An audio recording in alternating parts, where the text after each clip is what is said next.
Hello everyone. CDP के next PYQ series में आपका स्वागत है। और आपको पता है कि हम एक पूरा सेट 30 क्वेश्चन का सेट कर चुके हैं और अब हम जा रहे हैं नेक्स्ट सेट करने अपना। और जो पीवाईक्यू का है सीडीपी के, तो आज हम अपना करेंगे फर्स्ट क्वेश्चन आता है हमारा, which of the following construct does right to education act 2009 advocate. जो हमारा राइट टू एजुकेशन आरटीआई है 2009, वो क्या बताता है, हमें किसके बारे में उसको इसमें बताया गया है।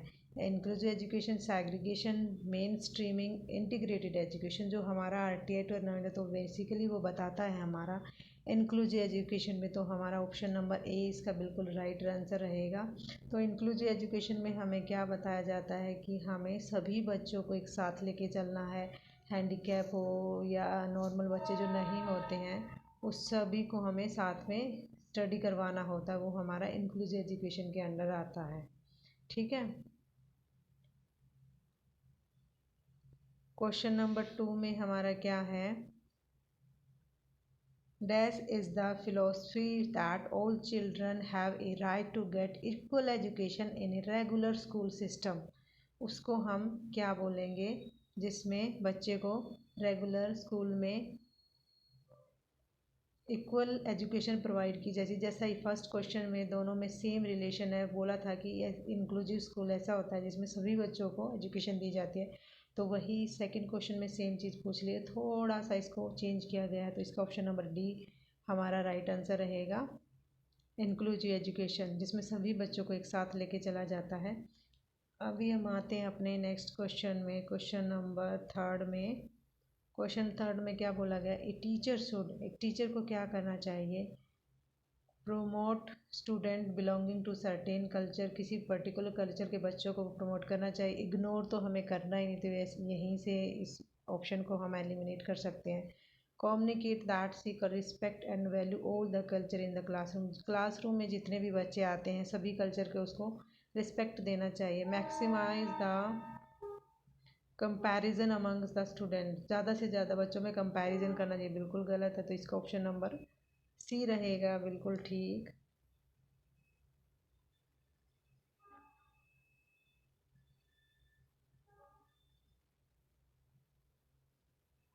अभी हम आते हैं अपने नेक्स्ट क्वेश्चन में, क्वेश्चन नंबर 4 पे। क्वेश्चन नंबर 4 में हमें क्या बोला गया है, चिल्ड्रन लर्न इफेक्टिवली वैन, सबसे अच्छी तरीके से बच्चे कब सीखते हैं। दे मेमोराइज फैक्ट, जब उनको याद करते हैं। ये भी नेगेटिव कीवर्ड आ चुका है हमारे पास, जहाँ भी ऐसे वहीं उसी टाइम उसको एलिमिनेट कर देना है। मेमोराइज।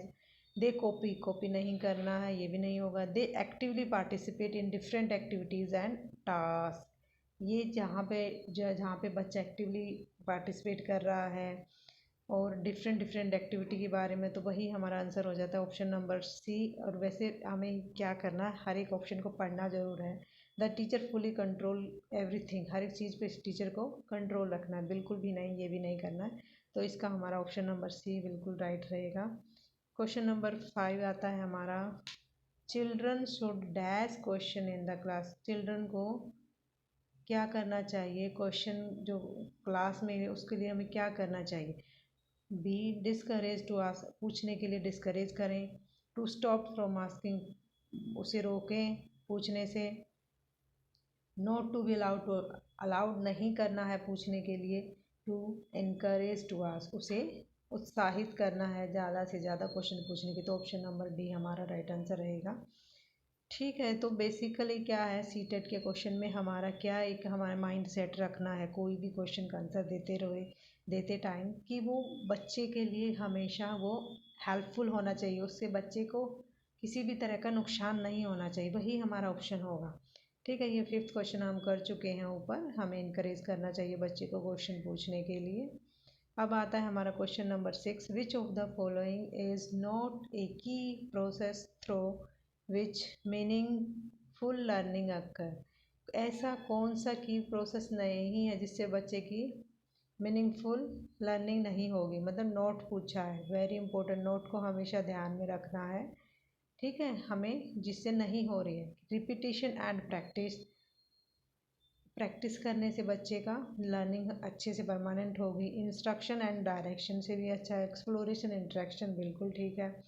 मेमोराइजेशन और रिकॉल, हमें कोई भी चीज़ कोई भी कंसेप्ट को मेमोराइज नहीं करना है। मैंने पहले ही आपको बोला कि कुछ आपकी की नेगेटिव कीवर्ड हैं उनको हमेशा ध्यान रखना है। कभी भी ऑनली लिखा हो तो उसको हमें हमेशा अवॉइड करना है। मेमोराइजेशन है, ये सब चीज़ें मेमोरी रिकॉल करना है, ये सब चीज़ें हमें हमेशा अवॉइड करनी है। तो ऑप्शन नंबर 6, क्वेश्चन नंबर 6 का हमारा आंसर रहेगा डी। नेक्स्ट आते हैं हम अपने क्वेश्चन नंबर 7 में। Which of the following represent the correct matching of children in column A with their primary characteristic in column B.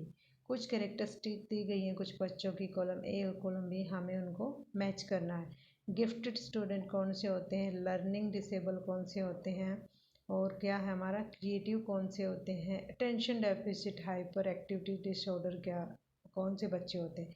जो ये ADHD है ना, इसकी ये फुल फॉर्म भी हमारे एग्ज़ाम में बहुत बार पूछी जाती है।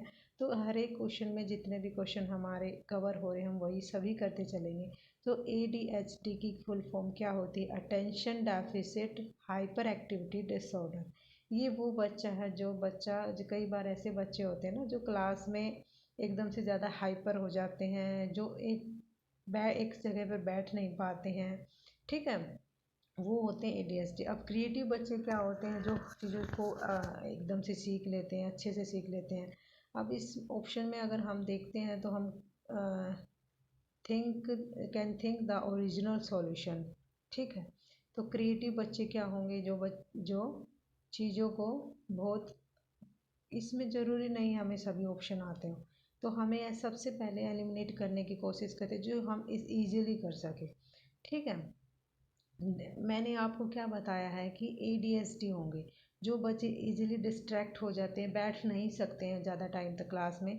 तो जैसे हमें ऑप्शन नंबर 3 में ये दिख रहा है, देखिए आप ऑप्शन नंबर 3 में क्या दिख रहा है, टेंडेंसी टू गेट डिस्ट्रैक्टेड, जो बच्चे आसानी से डिस्ट्रैक्ट हो जाते हैं, ठीक है, वो कौन से होते हैं, ADHD वाले। तो जो हमारा D है उसका क्या हो जाएगा 3। अब हमारा अगर हम ऑप्शन एलिमिनेट कर तो D का हमारा 3 कहाँ दे रखा है, दो ऑप्शन में दे रखा है। एक तो A में दे रखा है, ठीक है, एक तो A में दे रखा है और एक हमारा ऑप्शन नंबर C में दे रखा है। अब एक और अगर हम नेक्स्ट कर रहे हैं, जो एक क्रिएटिव बच्चे होते हैं वो कौन से होते हैं, अगर हम उसको करें, can think of original solution, जो बच्चे ओरिजिनल सॉल्यूशन की सोचते हैं। जो नंबर 2 आएगा हमारा, C का 2 हो जाएगा। तो C का 2 सिर्फ 1 में ही दे रखा है, तो यहाँ से भी हम एलिमिनेट कर सकते हैं कि हमारा आंसर A होगा। तो क्रिएटिव चाइल्ड होंगे, जो ये ऊपर वाला रहेगा, क्रिएटिव चाइल्ड होंगे can think of original solution, और learning disable lack reading fluency, जो रीडिंग प्रॉब्लम होती है लर्निंग डिसेबल होंगे। गिफ्टेड चिल्ड्रन वो होंगे जो ability to quickly and independent, जो अपने आप सीख सकते हैं, और ये सब हमारा होगा, ठीक है।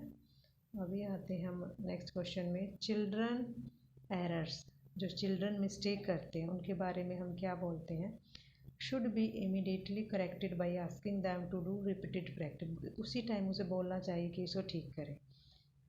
Are a part of learning and give insight into their thinking, जो क्या है हमारी जो बच्चे एरर करते हैं वो क्या है, एक हमारी लर्निंग का ही पार्ट होता है, ठीक है। आर इनसिग्निफिकेंट, वो कोई भी इम्पोर्टेंट नहीं है, मतलब उसका टीचिंग लर्निंग प्रोसेस में। रिफ्लेक्ट हाउ केयरलेस चिल्ड्रन, इससे पता लगता है कि बच्चे कितना केयरलेस। तो हमें जो बच्चे के फेवर में नहीं है जो ऑप्शन, उसको तो लेना ही नहीं है। तो ऑप्शन नंबर 20 का राइट आंसर रहेगा। अब आते हैं हम अपने नेक्स्ट क्वेश्चन, असेसमेंट क्या होता है। Should be a part of teaching learning process, should be done only in the term of marks, should be passed an objective type written test, should be undertaken as a separate activity. तो assessment क्या होता है, जिसमें हमें पता लगाया जाता है कि बच्चे का कहाँ पे बच्चा किस सब्जेक्ट में कम है, कि कहाँ पे उसको प्रॉब्लम फेस कर रहा है, कैसे हम उसको। तो इसमें क्या है, बेसिकली बच्चे को असेस किया जाता है कि बच्चे को किस लेवल पे प्रॉब्लम है, कितना प्रॉब्लम है उसे। तो ये क्या है, हमारा टीचिंग लर्निंग का एक पार्ट होता है, should be a part of teaching learning process. तो नेक्स्ट क्वेश्चन आता है हमारा 10 I think, in the constructivist frame learning is. दो अगर हम कंस्ट्रक्टिविस्ट फ्रेम में बात करें तो लर्निंग क्या होगी, active and social in its character. तो जो हमारा ऑप्शन नंबर इसका डी रहेगा, पैसिव नहीं होगी, प्रोसेस नॉलेज नहीं है। तो मैंने बोला ना, जब भी कंस्ट्रक्ट वर्ड जहाँ पर भी आ जाता है वहाँ पे क्या करना है हमें, वो कुछ बच्चा नया उसमें क्रिएट करा, वहाँ पे क्या होना चाहिए, वो एक्टिव भी होगा, सोशल भी होगा सोसाइटी के साथ। तो ये वर्ड हमें याद करके चलने हैं। तो हमारा जो active and social in its correct, ये हमारा आंसर होगा क्वेश्चन नंबर 10 का, ऑप्शन नंबर डी। नेक्स्ट आते हैं क्वेश्चन नंबर 11 में, when teacher have positive belief about student and their abilities the student. जब बच्चे, टीचर क्या रखता है, एक पॉजिटिव बिलीव रखता है बच्चे के बारे में और उसकी जो उसमें एबिलिटीज़ होते हैं उनके बारे में, तो स्टूडेंट क्या होगा, become relaxed and stop putting in any effort. वो कोई भी कोशिश करना छोड़ देगा। बिकम डीमोटिवेट, डीमोटिव कैसे होगा, अगर बच्चे के बारे में हमारी पॉजिटिव थॉट है तो बच्चा डीमोटिवेट तो बिल्कुल भी नहीं होगा।